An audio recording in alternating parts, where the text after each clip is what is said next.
हाँ जी, सारा बयान राम राम। मैं आपके साथ राजेंद्र प्रसाद बबलू खोकर।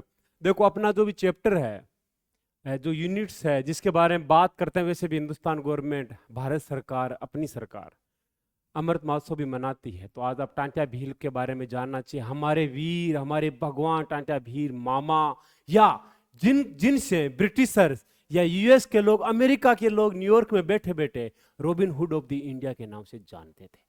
मैंने यहाँ शेर लगाए, वाकई में वो शेर दिल थे, किसी से डरते नहीं थे। उठे हमारे मामा टांट्या भील। अब आपको जानना होगा कि टांट्या भील का नाम आते ही सबसे पहले दिमाग में आना चाहिए मध्य प्रदेश। अब मध्य प्रदेश में हमारे मामा का जन्म होता है, खंडवा एक डिस्ट्रिक्ट है। लेकिन उस समय जब जन्म होता है इनका 4 अप्रैल 1842 में। हमारे मामा टांट्या भील का जन्म कब होता है? 4 अप्रैल 1842 को। कहां पे होता है?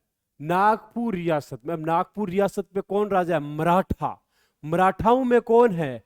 आप देखोगे मराठाओं में जब इनका जन्म होता है तब वहां के मराठा भोसले थे, रघुजी भोसले तृतीय। कौन है? यह है महाराज रघुजी भोसले तृतीय। तृतीय मतलब तीसरे। अब आपसे छोटा सा क्वेश्चन में जानना चाहूंगा, रघुजी भोसले से पहले कौन है? अप्पाजी भोसले। 1817 के बाद में उनके मंदसौर की संधि किसके साथ होती है? अप्पाजी भोसले के बाद में रघुजी भोसले तृतीय के साथ होते हैं। अप्पाजी भोसले कौन है? परशुराम जी भोसले का वध करके। परशुराम जी भोसले कौन है? रघुजी भोसले। वही रघुजी भोसले है। 1802 याद आपको? 1802 और 3 के आसपास संधि होती है, देवगांव की संधि, असई का वार वगैरह। बात करेंगे जब मराठों का चैप्टर होगा। तो हमारे मामा टांट्या भील का जन्म नागपुर रियासत में, यहां पे एक जगह है खंडवा डिस्ट्रिक्ट। उस खंडवा डिस्ट्रिक्ट में हमारे मामा टांट्या भील का जन्म होता है। मालवा के अंदर आप खंडवा डिस्ट्रिक्ट में देखोगे, इस जगह देखो, यहाँ ये खंडवा, यहाँ पे एक गांव है, छोटा सा गांव। गांव का नाम है पगना। पगना, पगना, ठीक है। इस गांव में इनका जन्म होता है। किनका? हमारे मामा या हमारे भगवान टांट्या भील साहब का। अब जैसे थोड़ा सा मैंने बोला कि उनका जन्म कहाँ होता है? खंडवा डिस्ट्रिक्ट में। अब खंडवा कहाँ पे आप रट लोगे, लेकिन एग्जाम ये आपसे अलग पूछ सकते। तो खंडवा का नाम आते दिमाग में आना चाहिए कि खंडवा आया है तो वहाँ पे असीरगढ़ की पहाड़ियाँ भी है। ठीक है, देखो ये मध्य प्रदेश। मध्य प्रदेश में से 52 डिस्ट्रिक्ट है। कितने हैं? 52। जैसे यूपी में 75 डिस्ट्रिक्ट है। ठीक। अब मध्य प्रदेश में थोड़ा अलग सीन है।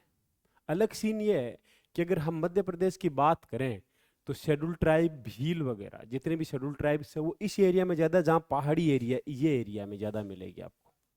इस एरिया में नहीं है। मालवा के पठार वाले में, या विदिशा का पठार, किंचवारा का पठार, शिवगिरी का पठवार इधर नहीं है। देखो ये कौन सी है, थोड़ा सा देखो मैपिंग देखो आप। मैं थोड़ा हट नहीं रहा हूँ, थोड़ा बताने की कोशिश कर रहा हूँ। ये सतपुड़ा है, जानते हैं। लेकिन यहाँ कौन सी पहाड़ी है? असीरगढ़ की पहाड़ी। कौन सी पहाड़ी है? अगर आपसे कोई पूछे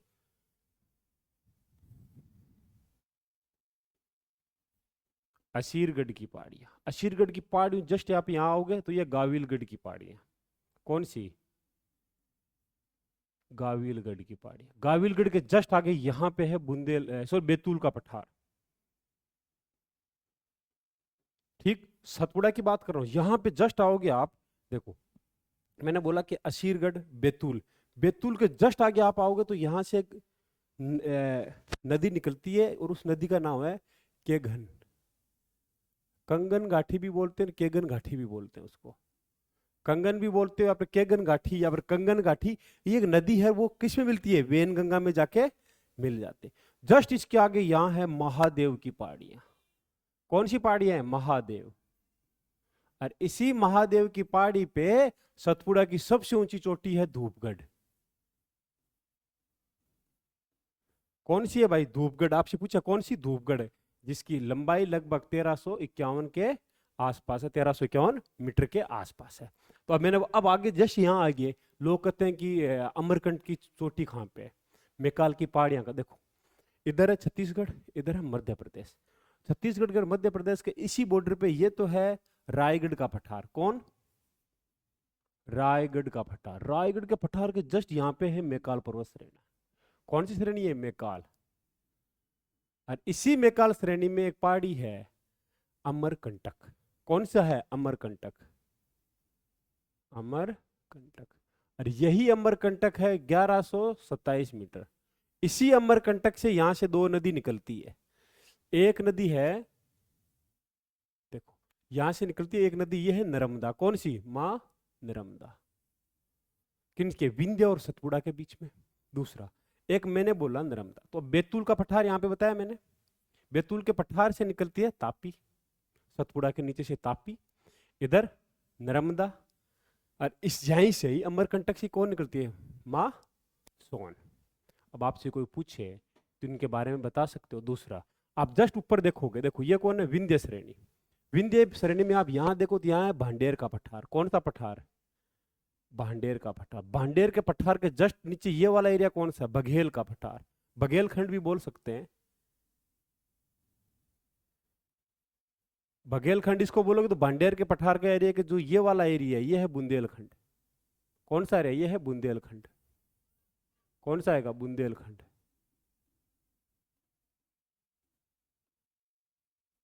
बुंदेलखंड। और जस्ट बुंदेलखंड के नीचे आप अगर इस तरफ देखोगे, आपसे कोई पूछे कि बुंदेलखंड की, हाँ भाई बुंदेलखंड,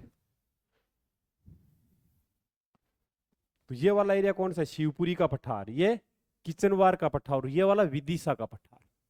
अब आपसे कोई पूछे कि भगवान टांट्या भील या मामा टांट्या भील का जन्म कहाँ होता है, तो बता देना है अशीरगढ़। देखो यहाँ है अशीरगढ़, सॉरी अशीरगढ़ की पहाड़ियाँ, ये यहाँ गाविलगढ़ की पहाड़ी, और यहाँ पे है खंडवा डिस्ट्रिक्ट।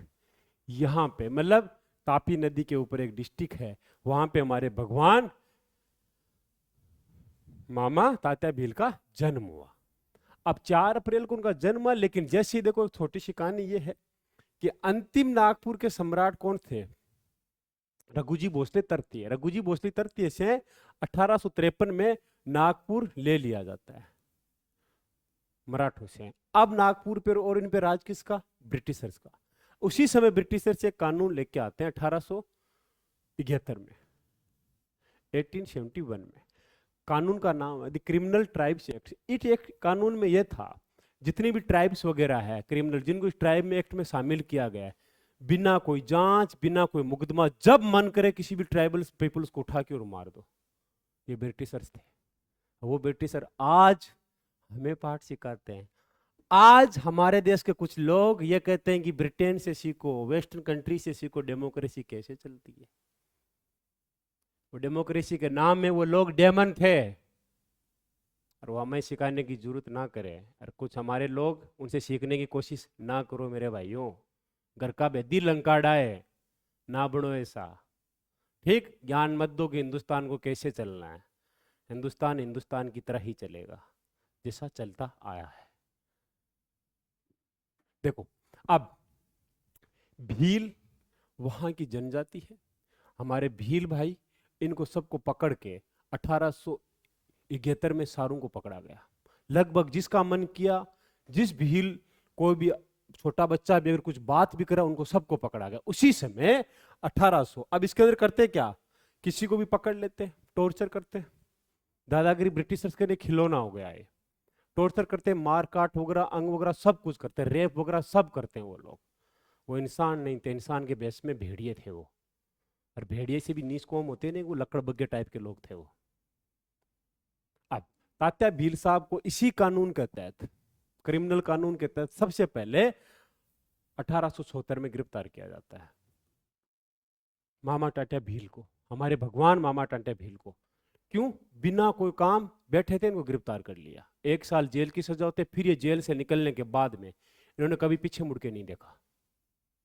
इन्होंने आजादी छेड़ दी, अपने भील समाज के लिए आजादी छेड़ दी, अपने भाइयों के लिए आजादी छेड़ दी, ब्रिटिशर्स को बाहर निकालने के लिए आजादी छेड़ दी, खुद को ट्रेंड किया इन्होंने।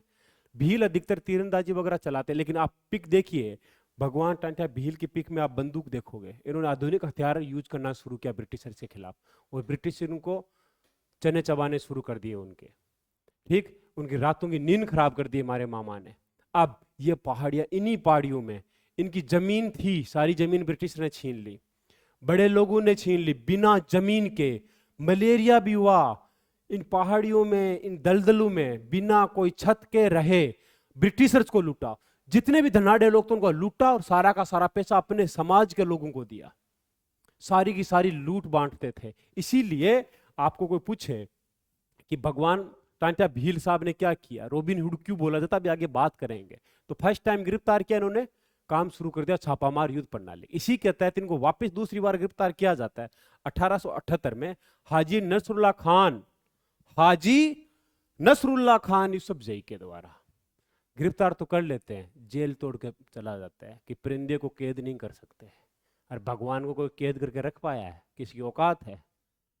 हमारे मामा जेल तोड़ के निकल जाते हैं, फिर हाथ नहीं आते ब्रिटिश के। जब हाथ आते हैं तो गद्दारी के तहत हाथ आते हैं, एक दो गद्दार होते हैं हिंदुस्तान में हर जगह। अब मामा भील का एक ही सीधा टारगेट, आप उस समय की पिक देखिए कि अमीर से पैसा लेना, गरीब को देना, ब्रिटिशर्स को लेसन दिखाना कि ये धरती हमारी है, हम हिंदुस्तानियों की धरती है, ये उन फिरंगियों की धरती नहीं है जिनके सामने कुछ तथाकथित लोगों ने हथियार डाल दिए, जिन्होंने जो उनका साथ दे रहे। ये धरती हमारे खून की, हमारे ब्लड की है। तो पहला काम लेसन सिखाना इन ब्रिटिशर्स को, उसके साथ साथ भिल्लू का सोशल रिफॉर्म करना, उनको समझाना कि आत्म स्वाभिमान वगैरह क्या होता है, उसके साथ लड़ना और जीना। क्यों 1871 जो एक्ट लेके आए थे, 1871 वाला act, tribal criminal tribal act वाला, कोई भी नेता आवाज नहीं उठा रहा उस समय। क्यों? सब लिबरल थे। अब मामा भील ने उसी समय स्किल वार, मतलब जो महाराजा शिवाजी, जिन्होंने बाहरियों को बाहर करने के लिए हिंदू साम्राज्य के लिए, अपना साम्राज्य, हिंदुस्तान का साम्राज्य, अपना शासन के लिए जो स्वतंत्रता संग्राम छेड़ा था, जो जिस स्वतंत्रता संग्राम को 1947 में हमने प्राप्त किया, स्वाभिमान सुशासन जो शिवाजी ने छेड़ा था, उसी की आगे की बागडोर की कड़ी आप तात्या भील में दे सकते हैं, हमारे मामा में देख सकते हैं, हमारे मामा भील, तात्या भील में आप वो देख सकते हैं। गुरिल्ला वार भी करते हैं, एक ही लक्ष्य है, ब्रिटिशर्स को अपनी धरती से बाहर करना। अब उसी समय क्या होता है, एक गद्दार ने, नाम था गणपत राम, उन्होंने उनकी मुखबरी करते हैं टाटा भील मामा की, लेकिन टाटा भील मामा अपना सरेंडर नहीं करते हैं। ब्रिटिश अधिकारी कहते हैं कि आपको छोड़ दिया जाएगा, आप सरेंडर कर दो, लेकिन ब्रिटिश होते हैं। ये ब्रिटिशर तो क्या थे, लकड़बग्गे थे, कौन सा विश्वास कर ले उन पे। शेर पे तो विश्वास भी किया जा सकता है, वो शिकार नहीं करेगा, खाली पेट होता है, शेर तभी शिकार करता है। लकड़बग्गे का क्या है, लकड़बग का अंधा कुआ होता है उसका पेट, कभी पेट नहीं भरता। वैसे ब्रिटिशर्स लकड़बग्गे थे, उन्होंने हमारे बहुत सारे क्रांतिकारियों को खा गए मार मार के, उनका जीवन ले लिया उन लोगों ने, हिंदुस्तान को एकदम खून चूस लिया पूरे हिंदुस्तान का उन्होंने, आर्थिक शोषण कर करके। तो आप हमारे भील मामा को गिरफ्तार किया जाता है, ये उस समय की पिक है। आप पेरू में देखिए किस तरह से 10 किलो की सांकल पहनाई गई कि अब तोड़ के ना चले जाए, और टॉर्चर किया गया हर बार हमारे मामा टांटा भील को। जैसे गिरफ्तार हुए वो 10 दिसंबर को, उसी समय दुनिया में एक न्यूज़पेपर है, दुनिया का famous newspaper New York times. New York time का वैसे देखोगे आप स्थापना न्यूयॉर्क टाइम की, मुझे कन्फर्म याद नहीं, लेकिन लगभग 1858 या फिर 1859 के आसपास ये न्यूज़पेपर शुरू होता है। इसी न्यूज़पेपर में एक हेडिंग है, ये इंडियन रॉबिन हुड, मतलब भारत का रॉबिन हुड, हमारे मामा के बारे में एक न्यूज़ छपती है। ये खौफ था हमारे मामा का कि ब्रिटिशर्स मीडिया वगैरह खौफ, उन्होंने जश्न मनाया कि हमने रॉबिन हुड को पकड़ लिया। ठीक है, बिरसा मुंडा साहब, उनका भी खौफ था। लेकिन कुछ तथाकथित इतिहासकारों ने, जो हिंदुस्तानी इतिहासकारी नहीं, जो खुद को लेफ्ट इतिहासकारी, लेफ्ट ना तो हिंदुस्तान में लेफ्ट है ना राइट है, हिंदुस्तान सिर्फ हिंदुस्तानी है, उन लोगों ने ना तो टाटा भीम मामा के बारे में कुछ पढ़ा है ना कुछ लिखा है, उन्होंने केवल अपनी विचारधारा थोपने की कोशिश की है। तो थोड़ा संभल के पढ़ा करो। अब न्यूज़पेपर में लिखा गया, रॉबिन हुड उनको उपाधि दी, कब दी, न्यूयॉर्क टाइम में लिखा गया। कब गिरफ्तारी होती है हमारे मामा की, 10 नवंबर को 1899 में। अब गिरफ्तारी करने के बाद में जितना टॉर्चर करना था मामा के ऊपर, अमाउंट ने टॉर्चर किया गया, उन्हें जबलपुर जेल ले जाया गया। जबलपुर जेल ले जाने के बाद में 4 दिसंबर को उनको फांसी दे दी जाती है।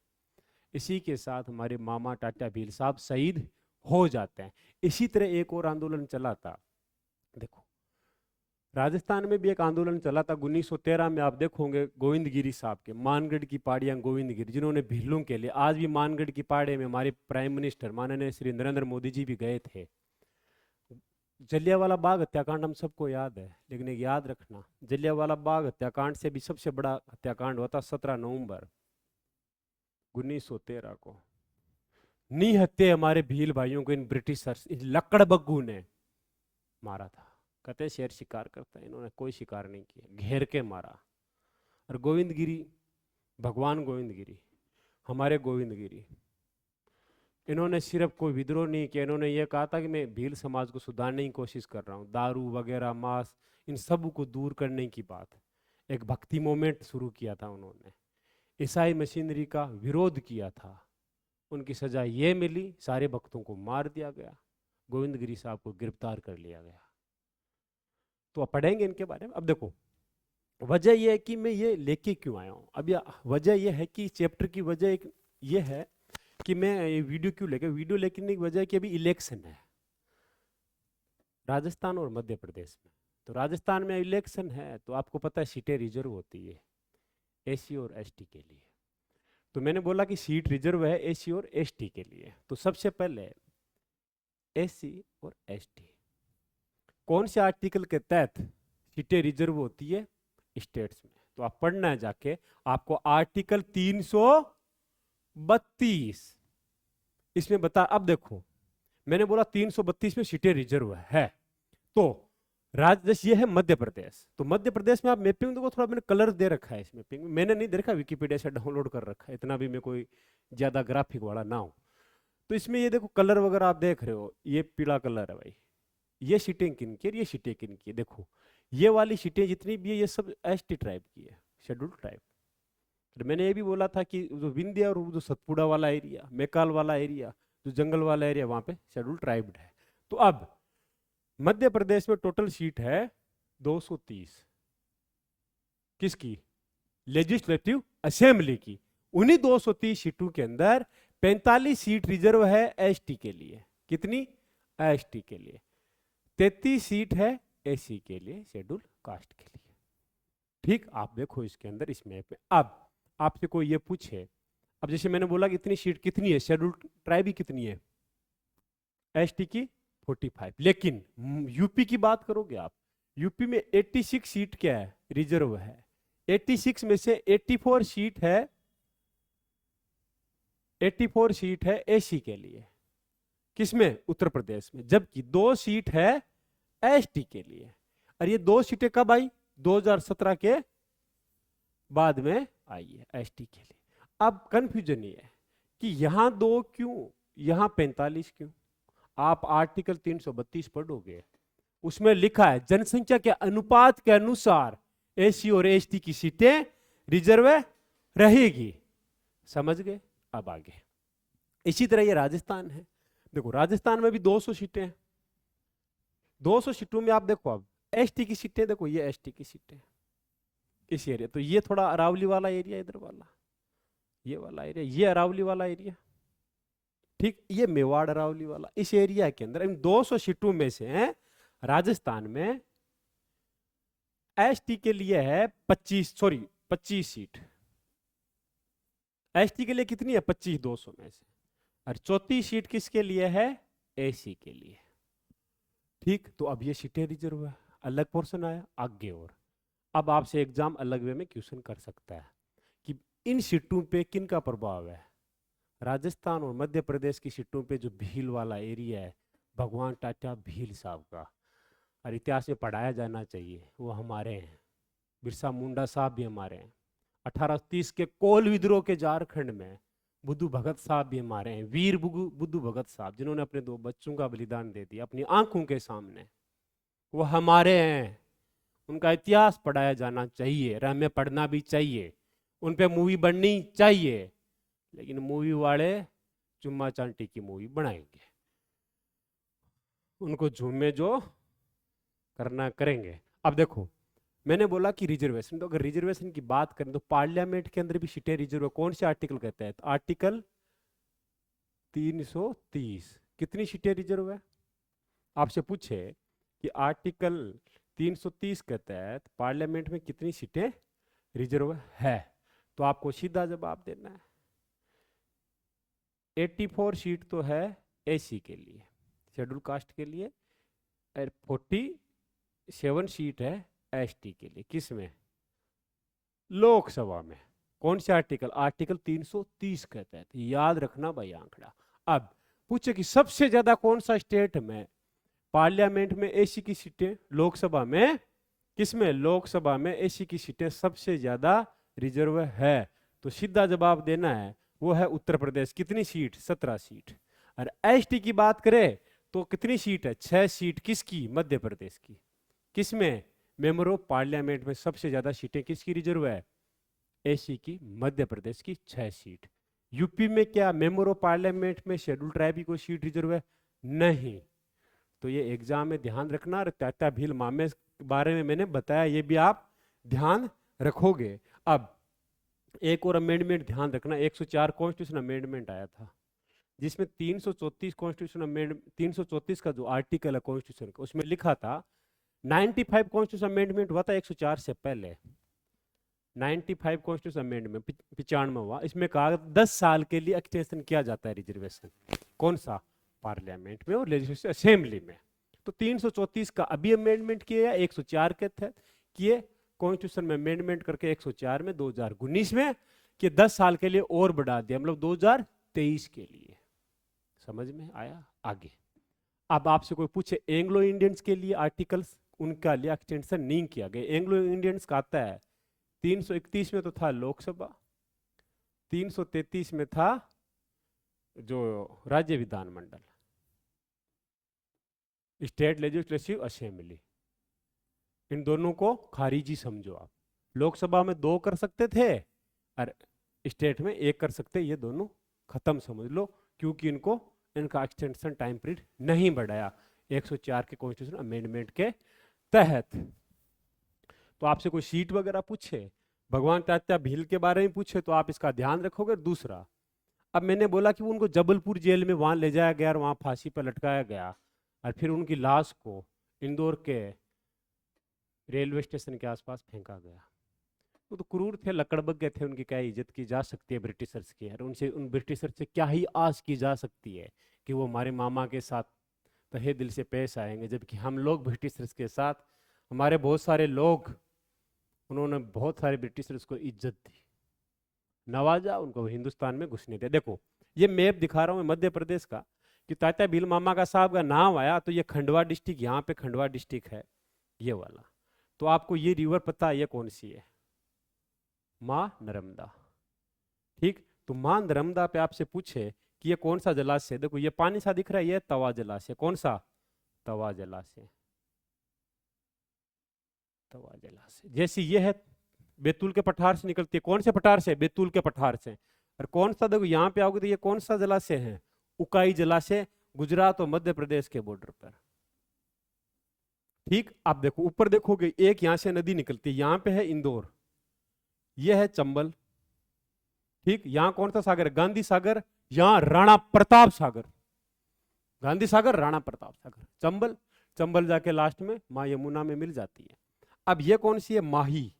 ये देखो राजस्थान में जाती है, फिर गुजरात में जाती है माही, और ये कर्क रेखा को 2 बार काटती है। कौन? माही नदी। यहां पे आप देखोगे इंदौर, तो यहां 2 नदियां निकलती है, एक गंभीरी और एक शिप्रा। ये दोनों किसकी सहायक नदी है? गंभीरी और शिप्रा। इंदौर के पास से निकलती है गंभीरी, फिर शिप्रा, ये दोनों चंबल में जाके मिलती है। यहां पे ये एक नदी, कोई आप पूछे, ये है काली सिंध। कौन सी? ये भी किस में मिलती है? चंबल में, काली सिंध। और काली सिंध के जस्ट आगे निकलती है पार्वती। पार्वती भी कहां मिलती है? चंबल में। जस्ट यहां पे देखोगे कि निकलती है सिंध, ओनली सिंध, ना कि सिंधु। सिंध ये किस में आते हैं? यमुना में। सिंध के आगे आप देखोगे ये है बेतवा, ये भी किस में है? यमुना में। ये कौन है? केन। देखो मैप आप देखोगे, ये है केन। केन के जस्ट आगे देखोगे टोंस। और यहां आपको पता है ये सोन नदी अमरकंटक के पठार से निकलती हुई मिलती है मां गंगा में, कैमूर की पहाड़ियों के नीचे से होते हुए। तो आपको मैपिंग मध्य प्रदेश की भी देखनी है। दूसरा भी देखना है कि यहाँ पे शिवपुरी का पठार है, यहाँ विदिशा का पठार है, यहाँ पे किचनवाड़ा का पठार है, ये भांडेर का पठार, ठीक है, ये विंध्य पर्वतमाला, और इधर बघेलखंड, ये बुंदेलखंड। तो चीजें भूलनी नहीं है, मैप देखोगे। इसी के साथ जय हिंद, जय भारत, और हमारे वीर भगवान तात्या भीर साहब की भी जय हो।